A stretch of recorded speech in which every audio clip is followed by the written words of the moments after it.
sommes arrivés en bus de Monaco, ça a été un petit peu folklorique de sortir de la principauté aujourd'hui, mais après un petit moment de stress, la première étape du Printemps des Arts nous offre une forme de zénitude, une forme de nettoyage de l'âme grâce à cette musique céleste. Ça doit être mon 7e ou 8e voyage surprise, et à chaque fois c'est une redécouverte. Des lieux magnifiques et des moments exceptionnels. Et on pourrait penser qu'il y aurait une forme de lassitude d'une fois sur l'autre, mais au contraire, il y a une forme d'excitation qui se crée peu à peu. On a toujours envie d'y participer, d'y revenir, et le concept est excellent. Surtout, ne changez rien. Chaque fois c'est nouveau, chaque fois c'est nouveau, c'est magnifique. On était en Italie, on était à Nice, on était à Monaco, on était partout. Ouais, c'est magnifique. Ouais. Nous allons changer d'époque, je vous préviens.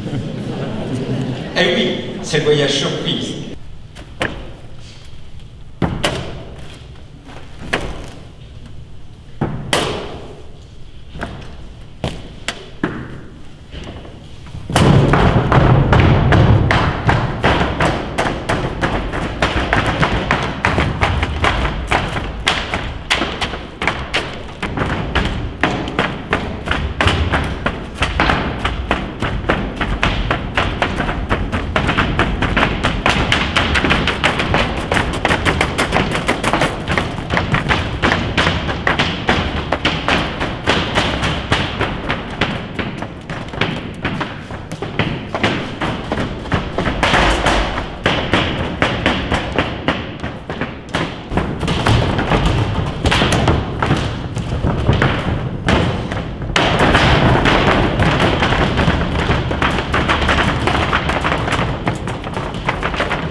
Yann Robin, compositeur français.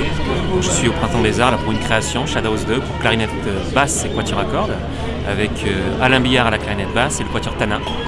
Ce sont des compagnons de route pour qui j'ai déjà énormément écrit et que je retrouve ici, et je suis ravi de pouvoir partager ce moment-là avec eux. Ce que raconte ma musique, ça c'est compliqué ça. Disons que c'est plutôt... chacun peut trouver ce qu'il a envie de trouver à l'intérieur de ma musique, mais ce sont des, comment dire, une nécessité pour moi à chaque fois d'écrire ces choses-là. Il y a une espèce de ce que disait Kandinsky, il y a une nécessité intérieure de faire les choses, une nécessité de passer à l'acte, de passage à l'acte. Et toutes ces sonorités-là ne viennent pas du jour au lendemain, ce sont des longues et longues et longues années de travail pour pouvoir un peu, au fur et à mesure, en tout cas que le temps passe, que le temps avance, découvrir un petit peu plus là où je veux aller. Mais là où je veux aller, souvent, c'est vers moi-même, vers ce que je suis exactement. Et donc, quelque part, ce que je découvre et ce que je fais à chaque fois, c'est un révélateur de je pense que je suis et de ce que je cherche à découvrir. Je cherche sans savoir exactement ce que je vais trouver, mais je continue à chercher. Au mois de décembre... C'était sublime. Oui, c'est sublime. Au mois de décembre, la pièce était terminée quasiment. J'ai rajouté 10 minutes après, justement, pour cette question-là de savoir comment ça s'arrête, quand est-ce que ça s'arrête. Mais ça ne s'arrête pas réellement. À la fin, il y a une espèce de répétition, un peu vulgairement une boucle, et qui, en quelque sorte, annonce ce qui va se passer après. Comme je l'expliquais avant le concert, c'est la deuxième pièce d'un cycle pour quatuor à cordes. Il y avait Shadows 1, quatuor à cordes, Shadows 2 qui est en création aujourd'hui pour clarinette basse et quatuor à cordes, et là arrive Shadows 3 pour quatuor à cordes et orchestre, que j'ai commencé et qui va dans la continuité en fait de ces deux pièces et de la création qui est aujourd'hui. Donc ça fonctionne par série, en fait, de manière sérielle en quelque sorte. Et voilà, Shadows 3, il y aura Shadows 4 avec un ensemble vocal, et Shadows 5 épilogue, quatuor à cordes et électronique, une espèce de résumé de tout ce qui s'est passé. Et je fonctionne beaucoup comme ça, voilà, depuis une quinzaine d'années.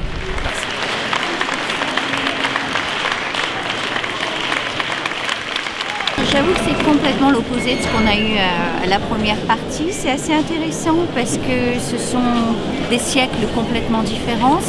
C'est une découverte pour moi, une découverte. C'est pas ce que j'aime dans la musique, mais je suis admirative du travail qui est fourni. C'était très surprenant. En fait, tous les sons étaient complètement différents par rapport à l'autre concert. Donc c'est vrai qu'on a changé l'univers complètement. Sur la première partie, moi j'ai bien aimé. La deuxième partie, sur les percussions, j'ai été plus en accord qu'avec la deuxième création. Je viens régulièrement où je vais voir d'autres musiques sur Monaco. Maintenant, là, ce genre de création, c'est la première fois que j'entendais quelque chose comme ça.